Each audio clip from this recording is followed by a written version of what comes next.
Hello അയ്യോ വിട്ടു hello happy Onam നമ്മൾ കുറച്ച് മുന്നേ തന്നെ പറഞ്ഞു അല്ലേ. അപ്പൊ നമ്മുടെ അത്തൊക്കെ തുടങ്ങി. അപ്പൊ എന്തായാലും എല്ലാവർക്കും ഓണത്തിന്റെ ആ ഒരു വൈബും കാര്യങ്ങളൊക്കെ എത്തിയിട്ടുണ്ടാവും എന്ന് വിചാരിക്കുന്നു. അപ്പൊ നമ്മളും ഇവിടെ ചെറിയൊരു ഓണപരിപാടിയാണ് കേട്ടോ. നമ്മുടെ രംഷേട്ടൻ ഇവിടെ മാലയൊക്കെ കോർത്ത് സ്വയമേ കോർത്ത് ഇന്ന് രാവിലെ തന്നെ ഞങ്ങൾ പോയി കുറെ പൂക്കളൊക്കെ വാങ്ങിക്കൊണ്ടുവന്നു. അത് രംഷേട്ടൻ തന്നെ ഇരുന്ന് കോർത്ത് നമ്മളിങ്ങനെ ഒരു സെറ്റപ്പ് കിച്ചണിൽ ഒരു ഓണം വൈബ് അങ്ങോട്ട് വരട്ടെ എന്ന് വിചാരിച്ചു. അത്തൊക്കെ അല്ലേ, 10 മുതൽ തന്നെ ഓണത്തിന്റെ ഒരു വൈബ് വരട്ടെ എന്ന് വിചാരിച്ചു. അത് മാത്രമല്ല നമ്മൾ കഴിഞ്ഞ ആഴ്ച ഓണം സ്പെഷ്യൽ എല്ലാവർക്കും ഉണ്ടാക്കാൻ വേണ്ടിയിട്ട് ഒരു പായസം ഉണ്ടാക്കിയിട്ടുണ്ടായിരുന്നു. അത് കുറേ പേര് പറഞ്ഞു അടിപൊളി ആയിട്ടുണ്ട്. കുറെ പേരൊക്കെ പറഞ്ഞു ഞങ്ങളിതിൽ ചെറിയ വേരിയേഷൻസ് ഒക്കെ വരുത്തിയിട്ട് ഉണ്ടാക്കാറുണ്ടെന്ന്. അപ്പൊ ഇന്നും അതുപോലൊരു കിടിലൻ പായസം ഒരു ഓണ തീമും സദ്യയൊക്കെ ആയിട്ട് നമ്മൾ വരാമെന്ന് വിചാരിച്ചു. അപ്പൊ ഇന്ന് ഉണ്ടാക്കുന്നത് ഞാൻ പറഞ്ഞ പോലെ ജയന്റെ അമ്മയുടെ സ്പെഷ്യൽ ആയിട്ടുള്ള പായസമാണ് കോമ്പറ്റീഷന് ഉണ്ടാക്കിയത്. അപ്പോൾ അതും അടിപൊളി പായസമാണ്. ഇതും നിങ്ങൾക്ക് കോമ്പറ്റീഷനും അതുപോലെ ഓണത്തിന് എല്ലാവരും ഞെട്ടിക്കാൻ വേണ്ടി ഉണ്ടാക്കുക ഒരു കിടിലൻ ക്യാരറ്റ് അരി പായസം. പക്ഷെ അത് ഒരു സ്പെഷ്യലാണ്. സാധാരണ ക്യാരറ്റ് പായസം പോലെയല്ല, ഒരു പ്രത്യേകതയൊക്കെ ഉണ്ട്. ഒരു ബോളൊക്കെ ആക്കിയിട്ടാണ് ഉണ്ടാക്കുന്നത്. എന്തായി? അടിപൊളി. മൊത്തത്തിൽ നമ്മുടെ വീട് തന്നെ ഒരു ഓണം വൈബ്. കാരണം ഓപ്പൺ കിച്ചൺ ആയ കാരണം പെട്ടെന്ന് അങ്ങോട്ട് വീട്ട് ഒരു ഓണം തീമായി. അപ്പൊ വിചാരിച്ചു അത്തൊക്കെ തുടങ്ങിയ സ്ഥിതിക്ക് നമുക്ക് ഓണം തീം തന്നെ ആക്കാം എന്ന് വിചാരിച്ചു. അങ്ങനെ നമ്മൾ ഒരു ഫുൾ സെറ്റപ്പ് ഒക്കെ ഉണ്ടാക്കിയിട്ട് വേറെ കുക്കിംഗ് ബ്ലോഗ് ആണല്ലോ. അപ്പൊ കഴിഞ്ഞ പ്രാവശ്യം ഞാൻ സെറ്റ് സാരി അല്ല രംഷേട്ടന് വന്നാളോ, രംഷേട്ടനും ഉണ്ട് ഇപ്രാവശ്യം കുറച്ച് പണിയുണ്ട്.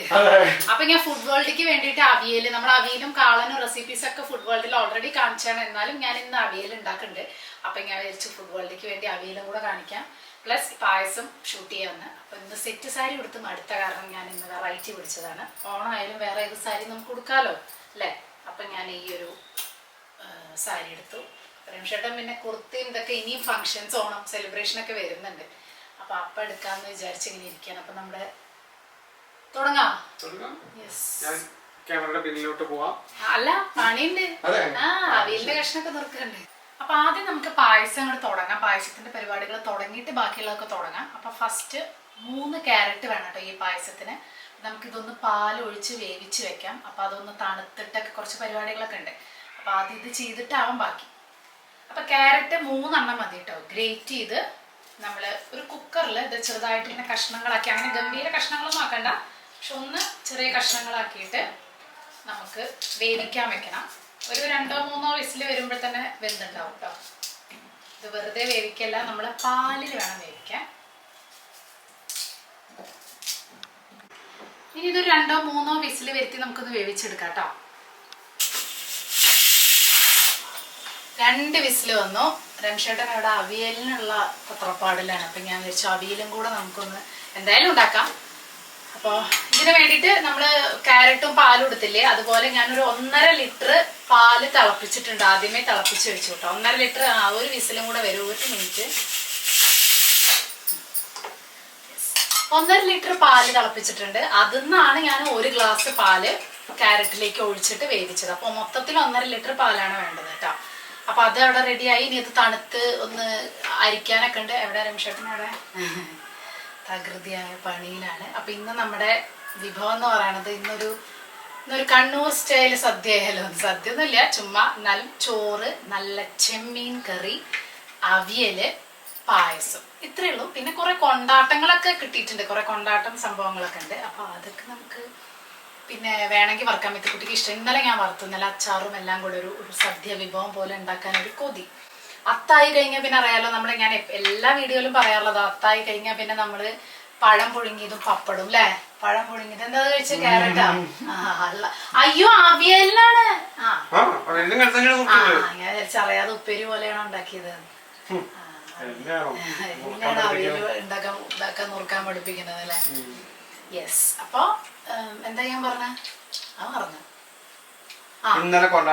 അല്ല, പഴം പുഴുങ്ങിയതും പപ്പടും പിന്നെ ശർക്കരപ്പേരി കായവർത്തൊക്കെ കൂട്ടിയിട്ടാണ് നമ്മൾ ബ്രേക്ക്ഫാസ്റ്റ് കഴിക്കുക. അപ്പൊ ഞാൻ ഈ 10 ദിവസം കഴിച്ച ഓണാകുമ്പോഴേക്കും ഞാൻ വീർത്ത് വീപ്പക്കുറ്റി ആവണോണ്ട് ഇപ്രാവശ്യം ഞാൻ വിചാരിച്ചു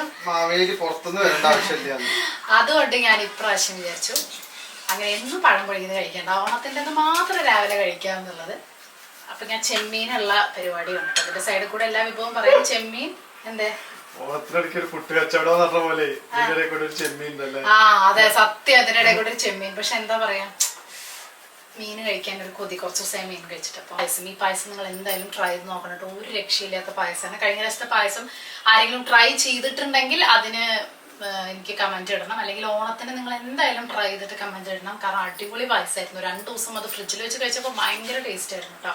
അപ്പൊ ആ പായസത്തിന്റെ ഇത് ഞാൻ ഇവിടെ കൊടുക്കാം, വീഡിയോ ആരെങ്കിലും കണ്ടിട്ടില്ലെങ്കിൽ കണ്ടു നോക്കാൻ.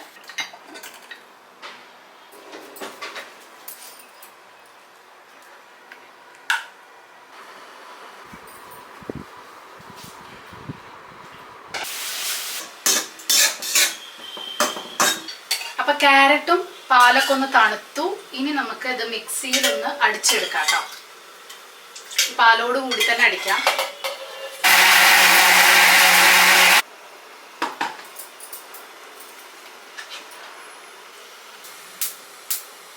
ഇനി നമുക്ക് ഈ ഒരു ക്യാരറ്റ് നമ്മൾ അടിച്ചിട്ടുണ്ടല്ലോ അതൊന്ന് കുറുക്കിയെടുക്കണം. അപ്പൊ അതിന് വേണ്ടിയിട്ട് നമുക്കൊരു 2-3 ടേബിൾ സ്പൂൺ അല്ലെങ്കിൽ ടീസ്പൂൺ ആയാലും മതി നെയ്യ് ചേർത്ത് കൊടുക്കാം. നെയ്യൊന്ന് ചൂടായി വരുമ്പോൾ അതിലേക്ക് നമ്മുടെ ഈ ഒരു ക്യാരറ്റും പാലും കൂടെ പേസ്റ്റ് പോലെ അടിച്ചു വെച്ചിട്ടുണ്ടല്ലോ അത് ചേർത്ത് കൊടുക്കാം കേട്ടോ.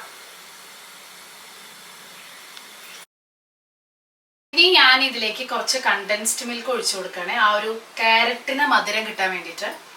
ആക്ച്വലി ഈ പായസം കണ്ടൻസ്ഡ് മിൽക്ക് ഇങ്ങനെ വെറുതെ കഴിക്കാൻ തന്നെ നല്ല ടേസ്റ്റ്. ഫുള്ള് വേണ്ട കേട്ടോ, അതിൽ ഹാഫ് ടിന്ന് മതി ആ ഒരു മധുരം കിട്ടാൻ. ഈ ഒരു പായസം ഭയങ്കര അടിപൊളിയായിരുന്നു എന്നാണ് അമ്മ പറഞ്ഞത്. എല്ലാവർക്കും നല്ല ഇഷ്ടപ്പെട്ട പായസമാണ്. പക്ഷെ ഇതൊരു എങ്ങനെ ആവും എന്ന് എനിക്ക് അറിയില്ല, കാരണം ഇതിന് മുന്നേ ഉണ്ടാക്കി നോക്കിയില്ല. മറ്റേതൊക്കെ നമുക്ക് ഉണ്ടാക്കിയ ഒരു പരിചയം ഉണ്ടല്ലോ. അപ്പൊ ഇതിൻ്റെ ആ ഒരു ബോളും കാര്യങ്ങളൊക്കെ പെർഫെക്റ്റ് ആവും എന്ന് ഞാൻ പ്രതീക്ഷിക്കുന്നു. ട്രൈ ചെയ്ത് നോക്കാം. നല്ല രസമുണ്ട് ഉണ്ടാക്കണ ആ ഒരു രീതിയും പിന്നെ ആ ഒരു മണവും ക്യാരറ്റും പാലും കൂടിയിട്ട്. കണ്ടോ, കണ്ടൻസ്ഡ് മിൽക്കും കൂടെ ഒഴിച്ചു. ഇനി നമുക്ക് ഇതിലേക്ക് 3 ടീസ്പൂൺ റവ, ടീസ്പൂൺ ആണ് 3 സ്പൂൺ റവ, എല്ലാം ഒരേ അളവ്. അതായത് നിങ്ങൾ ടേബിൾ സ്പൂൺ ആണ് എടുക്കുന്നത്, 3 ക്യാരറ്റിന് 3 ടേബിൾ സ്പൂൺ നെയ്യ്, 3 ടേബിൾ സ്പൂൺ റവ, അങ്ങനെ എല്ലാം 3 എന്നുള്ള അളവ് കണക്കൂട്ടിയാൽ മതി കേട്ടോ. 3 സ്പൂൺ റവ ചേർക്കുക. വേണമെങ്കിൽ കുറച്ചും കൂടെ ഈ റവക്കുള്ള പാലില്ല, ഭയങ്കര കട്ടിയായിട്ട് തോന്നുകയാണെങ്കിൽ നമുക്ക് പാലും കൂടെ ചേർത്ത് കൊടുക്കുക. ഈ റവ ചേർക്കണതിന് വെച്ചാൽ ബോളാക്കിയിട്ട് എടുക്കാൻ വേണ്ടിയിട്ടാണ്. 3 ടേബിൾ സ്പൂൺ റവയും കൂടെ. ഇതിൽ അത്യാവശ്യം പാലുണ്ട്, കണ്ടൻസ്ഡ് മിൽക്കും കൂടെ വന്നപ്പോൾ കണ്ടോ ഈ ഒരു കൺസിസ്റ്റൻസി ആയി. ഇനി ഇതിങ്ങനെ വിട്ട് കട്ടിയായിട്ട് നമുക്കിങ്ങനെ കേസരിയൊക്കെ വരുമ്പോൾ നമുക്ക് ഉരുട്ടി എടുക്കാൻ പറ്റില്ലേ, ആ ഒരു പരിവാവണം. അപ്പൊ റവ ചേർത്ത് കണ്ടൻസ്ഡ് മിൽക്കും കൂടെ ചേർത്ത് കഴിഞ്ഞപ്പോൾ ഇതിങ്ങനെ വിട്ട് കണ്ടോ ഈ ഒരു ഇതൊന്നും ഇങ്ങനെ വിട്ട് വരുന്നൊരു പരിവായത്. ഇത് പാലൊക്കെ കംപ്ലീറ്റ് വറ്റി ആ എന്താ പറയുക ഒരു പാൽപ്പൊടി പോലെ റവയും കൂടെ വരുമ്പോൾ ഇപ്പൊ നമുക്കിങ്ങനെ കണ്ടോ ഇതൊന്ന് ഇങ്ങനെ പോരുന്ന ആ ഒരു വെള്ളം എന്നുള്ള സംഭവം കംപ്ലീറ്റ് പോയി. വെള്ളം ഒഴിക്കരുത്, ജസ്റ്റ് പാലിന്റെ. ഇനി നമുക്ക് ഇത് ഓഫ് ചെയ്യാം. ഓഫ് ചെയ്ത് തണുക്കുമ്പോൾ അത് നല്ലോണം കട്ടിയാവും. അതായത് ഉരുളയാക്കാൻ കുഞ്ഞി ബോൾസ് ആക്കണ ഒരു പരിവാവും. അപ്പോൾ നമുക്കിത് ഓഫ് ചെയ്യാം കേട്ടോ. നല്ലോണം വിട്ട് വരാൻ തുടങ്ങി എന്നിങ്ങനെ മനസ്സിലാവുമ്പോൾ നമുക്ക് ഏകദേശം ഉരുട്ടാൻ പറ്റും. കേസരിയൊക്കെ ഉണ്ടാക്കുമ്പോൾ പൈനാപ്പിൾ ഷീരൊക്കെ ഉണ്ടാക്കുമ്പോൾ നമുക്ക് ആ റവ ഇങ്ങനെ വിട്ട് വരുന്ന ഒരു ഇത് മനസ്സിലാവില്ലേ, ആ ഒരു പരിവാവും. ഈ നേരം കൊണ്ട് നമ്മുടെ അവിയൽ ഇവിടെ ഓൾമോസ്റ്റ് ഇനി ജസ്റ്റ് തൈരിട്ട് ഈ ഒരു തേങ്ങ ഒന്ന് ഇതാക്കി സോട്ട് ചെയ്തെടുക്കേ വേണ്ടു. അപ്പൊ അത് നമ്മൾ സ്വപ്ന സ്കൂൾ വേൾഡിലായിരിക്കും ഇടുന്നുണ്ടാവുക. നമ്മുടെ നാട്ടില് നമ്മുടെ അവിടെ ഒന്നും ചേർക്കില്ല, ചെറിയുള്ളി ശരിക്കും ജീരകം കൂടെ ചേർക്കില്ല എന്നാണ് എനിക്ക് തോന്നുന്നത് അവിയലിന്. അപ്പോൾ അങ്ങനത്തെ, പക്ഷെ ഞാൻ ജീരകം ചേർത്തിട്ടുണ്ട്, എനിക്ക് അതിന്റെ ടേസ്റ്റ് ഇഷ്ടമാട്ടോ. അപ്പൊ അങ്ങനത്തെ അവിയലാണ് ഉണ്ടാക്കുന്നത് കേട്ടോ. അപ്പൊ അത് നമ്മൾ ഫുഡ് വേൾഡിൽ നമ്മളിപ്പോൾ റെസിപ്പീസ് ഇടുന്നുണ്ട്, നോക്കി കഴിഞ്ഞാൽ മനസ്സിലാവേ. അപ്പൊ ഞാൻ ഓൾറെഡി 1.5 ലിറ്റർ പാല് തിളപ്പിച്ചിട്ടുണ്ടായിരുന്നു പറഞ്ഞല്ലോ. അപ്പൊ അതിന്ന് ഒരു ഗ്ലാസ് പാല് എടുത്തിട്ടാണ് നമ്മുടെ ക്യാരറ്റ് ചെയ്തത്. അത് കഴിഞ്ഞിട്ട് ബാക്കിയുള്ള പാലാണ്. ഇനി ഈ പാലിലേക്ക് നമ്മൾ കൈമ റൈസ് ഒരു 3 ടേബിൾ സ്പൂൺ 3-3.5 ടേബിൾ സ്പൂൺ കൈമ റൈസ് നന്നായിട്ട് കഴുകിയിട്ടുള്ളതാണ്. കൈമ റൈസ് ഇല്ലെങ്കിൽ ഇങ്ങനത്തെ ചെറിയ അരികൾ ഏതെങ്കിലും ഉണ്ടാവില്ലേ, പായസം റൈസ് പോലത്തെ, അത് നിങ്ങൾക്ക് യൂസ് ചെയ്യാം കേട്ടോ. അപ്പൊ അത് ഒന്ന് വേവിച്ചെടുക്കണം. ഈ പാലിൽ നമുക്കൊന്ന് തിളപ്പിച്ച് വേവിച്ചെടുക്കാം. അപ്പോഴേക്കും നമ്മുടെ ക്യാരറ്റ് അവിടെ വന്നിട്ട് ഒന്ന് എന്താ പറയാ ചൂടാറി കിട്ടും. അപ്പൊ ആ സമയം കൊണ്ട് നമുക്ക് ഈ പാലിലേക്ക് ഈ കൈമാ റൈസ് ചേർത്ത് കൊടുക്കാം. അപ്പൊ നമ്മൾ പാലില് കൈമാ റൈസ് ഇട്ട് കൈമാ റൈസ് നന്നായിട്ടൊന്ന് വെന്തതിന് ശേഷം നമുക്ക് പഞ്ചസാരയൊക്കെ ഒഴിക്കാം. പഞ്ചസാര അല്ലെങ്കിൽ കണ്ടൻസ്ഡ് മിൽക്ക്. ഞാനിവിടെ കണ്ടൻസ്ഡ് മിൽക്കും പഞ്ചസാരയും കൂടിയിട്ട് മിക്സ് ചെയ്യാമെന്നാണ് വിചാരിക്കുന്നത്. കാരണം ചിലപ്പോൾ കണ്ടൻസ്ഡ് മിൽക്ക് തികയില്ല. അപ്പൊ നിങ്ങളുടെ കയ്യിൽ ഒരു ഫുൾ ബോട്ടിൽ, കാരണം നമ്മളത് പകുതി എടുത്തിട്ട് ക്യാരറ്റിലേക്ക് ചെയ്തല്ലോ. അപ്പോൾ ഒന്നെങ്കിൽ ഫുൾ കണ്ടൻസ്ഡ് മിൽക്ക്, അപ്പോൾ അതാകുമ്പോൾ അങ്ങനെ കൊഴുകൊഴാന്ന് ഇങ്ങനെ ഇരിക്കും. കണ്ടൻസ്ഡ് മിൽക്ക് ആകുമ്പോൾ ഒരു കുറുകിയ ഫീൽ ഉണ്ടാവും. ഒന്നെങ്കിൽ അങ്ങനെ ചെയ്യാം, അല്ലെങ്കിൽ പഞ്ചസാരയും ഇതും കൂടെ മിക്സ് ചെയ്തിട്ട് ചെയ്യാം. പക്ഷെ ക്യാരറ്റ് ഹലുവ എന്ന് പറയുക, ക്യാരറ്റ് ഞാൻ ടേസ്റ്റ് ചെയ്ത് നോക്കി. ക്യാരറ്റ് ഹലുവയുടെ അതേ ടേസ്റ്റ് ഒരു രക്ഷയില്ല. ക്യാരറ്റ് ഹലുവ ഇങ്ങനെ ഉണ്ടാക്കാം അല്ലേ, ഈസി ആയിട്ട്. കുറച്ച് റവയൊക്കെ ഇട്ടപ്പോൾ നല്ല സ്വാദുണ്ട് കേട്ടോ. അത് നമുക്കൊന്ന് ഉരുട്ടിയെടുക്കണം. നല്ല മണം, അടിപൊളി കേട്ടോ. ഈ കൈമാ റൈസിന് തന്നെ ഒരു പ്രത്യേക മണമാണല്ലോ. കശക്കാൻ തുടങ്ങി.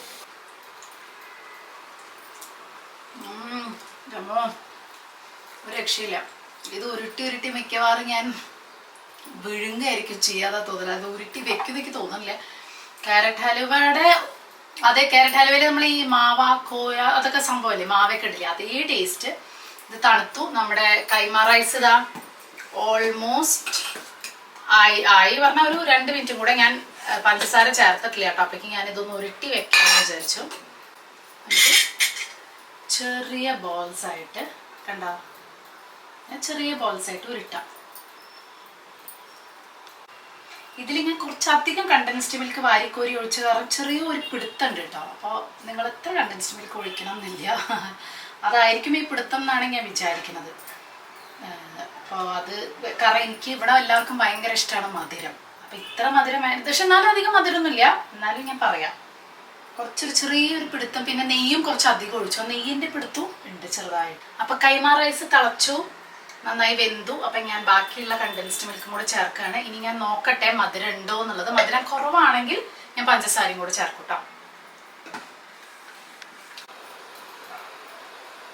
അപ്പം നല്ല കുറുകിയുണ്ട് പാല്, കറക്റ്റാണ് കേട്ടോ. കൈമയൊക്കെ നന്നായി വെന്ത് നല്ല അടിപൊളിയായി. നല്ല കണ്ടൻസ്ഡ് മിൽക്കും പഞ്ചസാരയും ഞാൻ കുറച്ച് പഞ്ചസാര ചേർത്തു. ഇപ്പം പെർഫെക്റ്റ്. നല്ല മധുരമില്ല, കാരണം ഇതിലത്തെ മധുരം കൂടെ വരുമ്പോൾ അത് കറക്റ്റ് ആവുമല്ലോ.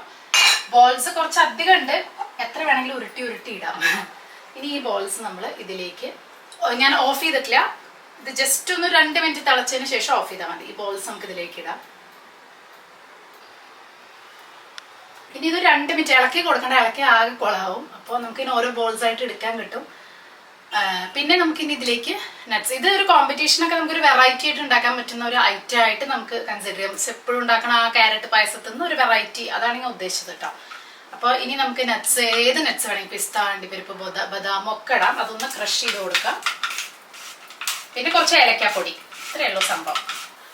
അപ്പൊ നമ്മുടെ ക്യാരറ്റ് ബോൾ പായസം റെഡി ആയിട്ടുണ്ട്. ഇപ്പൊ ആ ഒരു ക്യാരറ്റ് ഇട്ട് തിളപ്പിച്ചപ്പോ ആ ഒരു റെഡ് കളർ ഇത് കാണുമ്പോൾ നിങ്ങൾക്ക് ഇത് കുറച്ച് അധികം വലിയ പണിയാണല്ലോ തോന്നും.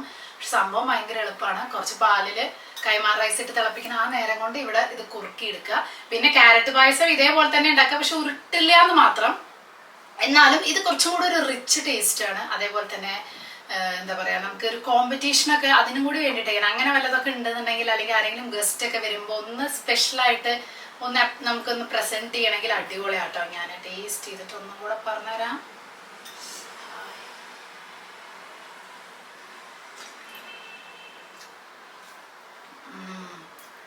അടിപൊളി, നല്ല ചൂടുണ്ട്. ഇതെനിക്ക് തോന്നുന്നു ഒന്ന് തണുപ്പിച്ച ഒന്നും കൂടെ ടേസ്റ്റ് ആവും.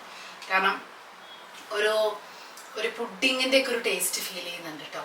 ഇനി നമുക്ക് ക്യാരറ്റ് ഇങ്ങനെ എടുത്ത് അതിൻ്റെ ഇടയിൽ കൂടെ അരിയും കൂടെ എടുത്ത് ക്യാരറ്റ് ഇങ്ങനെ എടുക്കാം. പക്ഷെ ശരിക്കും തണുപ്പിച്ച് കഴിക്കുമ്പോഴാവും ഇതിന് ടേസ്റ്റ് എന്നാണ് എനിക്ക് തോന്നുന്നത്. ഒരു പുഡിങ് പോലത്തെ ഒരു ഫീൽ എനിക്ക് തോന്നുന്നു. ആ കൈമയുടെ ഒരു ടേസ്റ്റും ശരിക്കൊരു പാലടയുടെ ടേസ്റ്റ്, കൈമ തിളപ്പിച്ച പാലയുടെ ടേസ്റ്റ്. മധുരം പാകാണ്, കുറച്ച് മധുരം ഇട്ടിട്ടുള്ളൂ. നല്ല ചൂട്.